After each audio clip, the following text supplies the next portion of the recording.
नमस्कार, आप देख रहे हैं एनएसडी टाइम। यहाँ खबरों का सिलसिला कभी रुकता नहीं। मैं शिवानी शाह हाजिर हूँ आपके सामने आज की इस खबर के साथ। सिकंदरपुर विधानसभा चुनाव के छठे चरण में शामिल बलिया जनपद के चुनावी माहौल में गर्माहट आने लगी है। इसकी शुरुआत भाजपा की जनसभाओं से हुआ है। भाजपा के वरिष्ठ नेता एवं केंद्रीय रक्षा मंत्री राजनाथ सिंह सिकंदरपुर विधानसभा क्षेत्र के बंसी बाजार में स्थित ज्ञान कुंज एकेडमी के प्रांगण में निवर्तमान विधायक व प्रत्याशी संजय यादव के पक्ष में चुनावी जनसभा को संबोधित किए। सभा को संबोधित करते हुए उन्होंने कहा कि भारतीय जनता पार्टी की सरकार ने हमेशा देश हित व भारत माता का सर ऊंचा रखने की दिशा में काम किया है। पाकिस्तान व चीन पर निशाना साधते हुए उन्होंने कहा कि हम अगर नागपंचमी पर सांप को दूध पिलाकर पूजना जानते हैं तो सांप के आक्रामक होने पर व काट लेने पर हम उसका माथा भी कुचलना जानते हैं। आइए देखते हैं बलिया से हमारे संवाददाता डी प्रसाद की ये रिपोर्ट।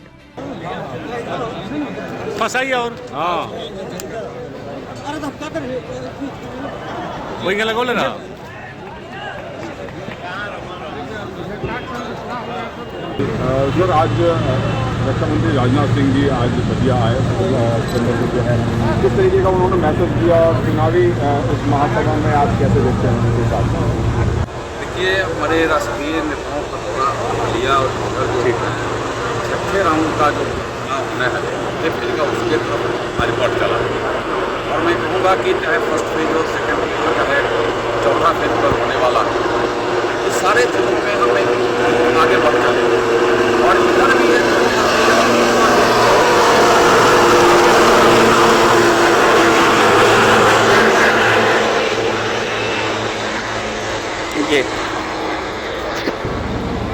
बहुत आगे माने जनता आगे बढ़ती है।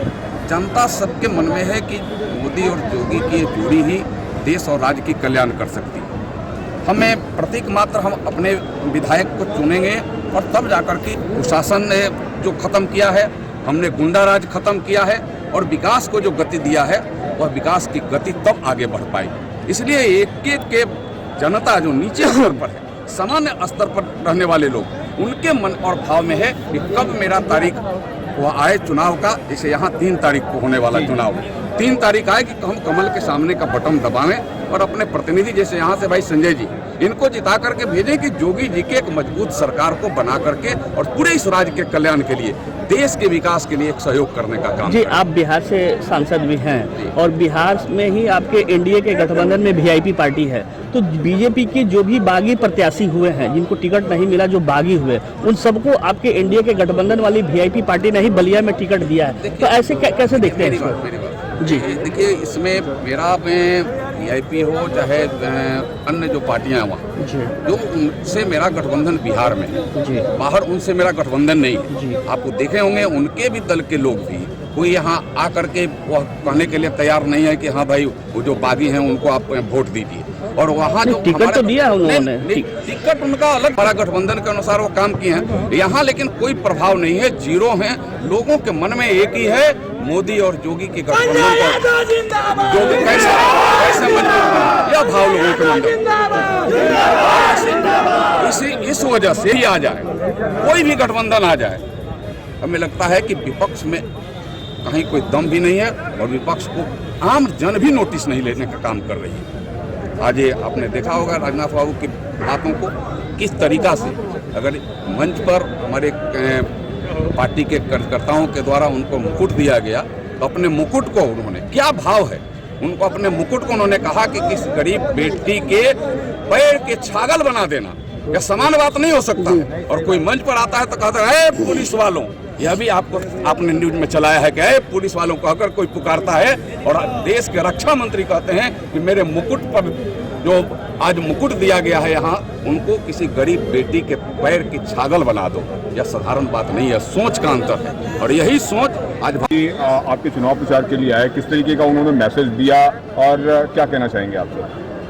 देखिए, जब भी मैं चुनाव लड़ा हूँ, सबसे पहले आदरणीय राजनाथ सिंह जी आके मुझे आशीर्वाद देने का काम करते हैं। हर बार की बात इस बार भी वो सबसे पहले आज मुझे आके मेरे क्षेत्र में मुझे आशीर्वाद देने का काम किया।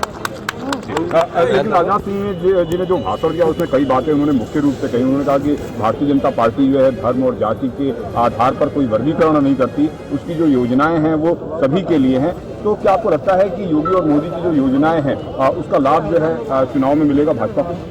हाँ बिल्कुल, ये तो बात आज जनता सीधे आके कह रही है हमसे। जब भी हम लोग गांव में जा रहे हैं सभी लोग कह रहे हैं कि सारी योजनाओं का लाभ समाज के हर वर्ग को मिला है।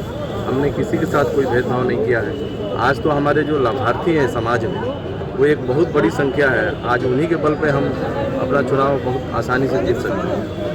ये अहमदाबाद ब्लास्ट में जिस तरह से देखा गया है कि जो मुख्य जो आरोपी हैं उस ब्लास्ट कांड के लिए फांसी की सजा मिली है, उनके तार समाजवादी पार्टी से जुड़े हुए हैं। तो अगर ये प्रधानमंत्री भी अपने रैलियों में इस बात का जिक्र कर रहे हैं कि उनके तार जो है समाजवादी पार्टी से जुड़े हुए हैं, फिर उन पर कार्रवाई क्यों नहीं हो रही है? अगर उनके समाजवादी पार्टी के उन लोगों जिनके साथ वीडियो और फोटो जो वायरल हो रहा है। देखिए, निश्चित रूप से भारतीय जनता पार्टी की सरकार चाहे देश में हो चाहे प्रदेश में हो, किसी भी समाज विरोधी देश विरोधी ताकत को कभी भी हम बर्दाश्त नहीं करेंगे। पूरी की पूरी कार्रवाई निश्चित रूप से होगी। हम सबको ये भरोसा करना चाहिए कि सरकार बनेगी तो जिनके तार जो समाजवादी पार्टी पर बड़ी कार्रवाई निश्चित रूप से। हमने आपने देखा है कि पिछले 5 वर्षों में श्रद्धेय योगी जी ने एक भी किसी गुंडे माफिया को किसी को भी छोड़ने का काम नहीं किया। सबको मजबूती के साथ कुचलने का काम किया गया। पूरे प्रदेश में आज अमन चैन है, कानून का राज स्थापित हुआ है। आज हमारे प्रदेश का माहौल बदला है। आज उत्तर प्रदेश की जो छवि पूरे देश और दुनिया में थी आज वो बदली है। आज हमारा उत्तर प्रदेश एक नए प्रदेश के रूप में बहुत तेजी के साथ विकास के रास्ते पर आगे बढ़ रहा है। उन्होंने प्रस्तुत करके नागरिकता का कानून पास कर दिया। जो वादा किया था उसे पूरा कर दिया। यानी जो हमने कहा था कर दिया। मुझे याद है जब हम ये कहते थे कि 1984 में अपने चुनावी घोषणा पत्र में हम लोगों ने डाल दिया कि जब भी हमको अवसर मिलेगा अयोध्या की धरती पर भव्य राम का मंदिर बनकर रहेगा। बहनों भाइयों, आज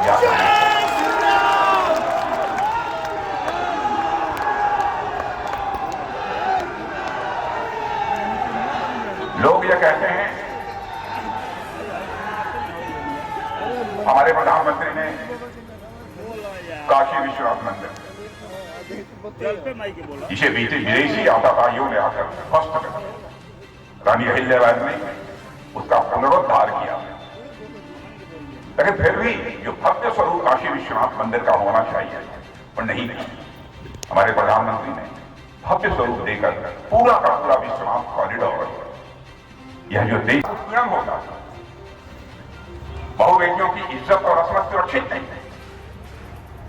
बहुत पहले हम लोगों ने कहा जब भी हमको संसद में बहुमत मिलेगा हम एक ऐसा कानून बनाएंगे, चाहे वो पाकिस्तान होगा, चाहे अफगानिस्तान होगा, चाहे वो बांग्लादेश होगा, कोई भी यदि वहां से धार्मिक उत्पीड़न के कारण धर्म इनका हिंदू है, सिख है, ईसाई है, पारसी है, यहूदी है, भारत के मूल निवासी है, भारत आना चाहते हैं, तुम्हें नागरिकता देने का कोई प्रभावी कानून नहीं है। मैं उस समय गृहमंत्री बनने के साथ ही मैंने यह सिलसिला प्रारंभ कर दिया था और प्रधानमंत्री जी को मैंने कहा कि प्रधानमंत्री जी मेरे दिमाग में एक बात आ रही है, मैं करने जा रहा हूं। प्रधानमंत्री जी ने कहा कि राजनाथ जी बहुत अच्छा वो है, आगे बढ़िए।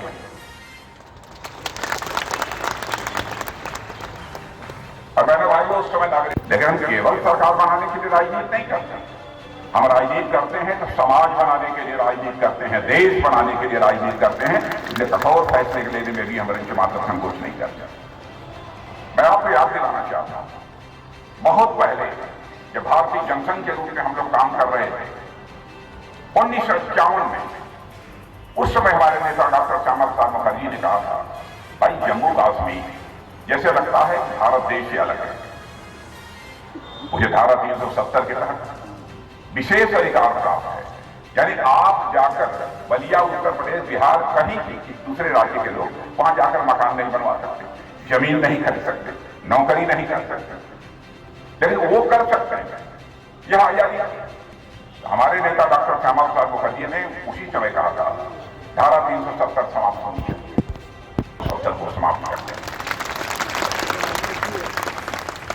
और मेरा भाइयों, आपने देखा संसद में बहुमत मिला, हमने धारा 370 समाप्त कर दिया। जो वादा किया था 51 में, लगभग 72 साल पहले, 71 साल पहले, वो हमने पूरा किया।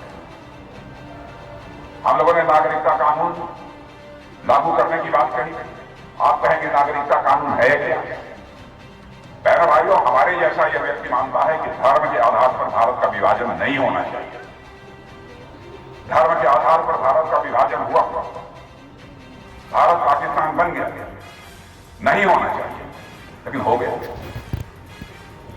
लेकिन पाकिस्तान में जो हिंदू, सिख, ईसाई, पारसी, यहूदी जो भारत के मूल निवासी मूल झोंक कर राजनीति नहीं की है, जनता की आंखों में आंख डालकर राजनीति।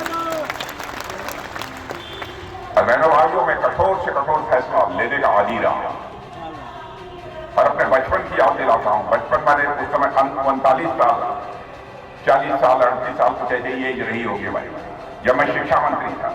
लोग कहे पार्टी हार जाएगी, तो मैंने कहा पार्टी हार जाए चाहे जो कुछ हो जाए, इस देश का आज मैं शिक्षा मंत्री हूं, तो अपने किसी बच्चे को मैं नकल करने की इजाजत किसी भी सूरत में नहीं दूंगा। और उस समय नकल विरोधी कानून मैंने लागू किया था।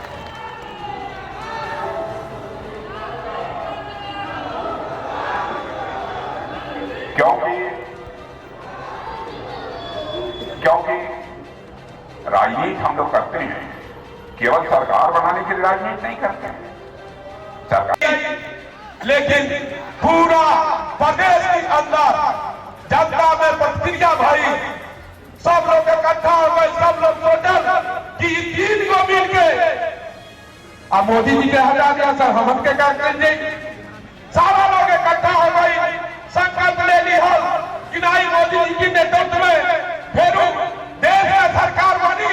अब उत्तर प्रदेश में बुआ बबुआ के गठबंधन के बाद भी जब 64 सीट मिल गई तो इन्होंने लोग के हाथी या लाठी दोनों अलगे अलगे हो गई ना। और खास करके सिकंदरपुर विधानसभा के हम बात नहीं चाहता नहीं। पिछला 5 साल की पहले सिकंदरपुर विधानसभा के क्या हालत रहे, सड़क के क्या हालत रहे, बिजली के क्या हालत रहे, गांव के लोग को अनाज मिले कि ना मिले, ये तमाम चीज जाने का संजय यादव 5 साल बदलने की कोशिश करने वाले जाने का सिकंदरपुर के अंदर 300 करोड़ से अधिक के सड़क बनल बा, गांव के सड़क अच्छा भइल बा। संजय यादव जाने का काम करने वाले निश्चित रूप से आवे वाला इतना जनता आई बा, सबकी तरफ से हम अपनी रक्षा मंत्री जी के विश्वास दिलाना चाहता नहीं। किसी कंदरपुर से फिर कमल खिले जाता, उत्तर प्रदेश में योगी जी की नेतृत्व में फिर सरकार बने जाता। यही सबके साथ आप सबके बहुत बहुत धन्यवाद। इस कड़ी में बस इतना ही। ताजा तरीन खबरों के लिए बने रहिए एनएसडी टाइम्स के साथ। मुझे दीजिए इजाजत, नमस्कार। एनएसडी टाइम्स के लेटेस्ट खबरों से अप टू डेट रहने के लिए चैनल को लाइक करें, शेयर करें, सब्सक्राइब करें और अंत में बेल आइकन दबाना ना भूलें।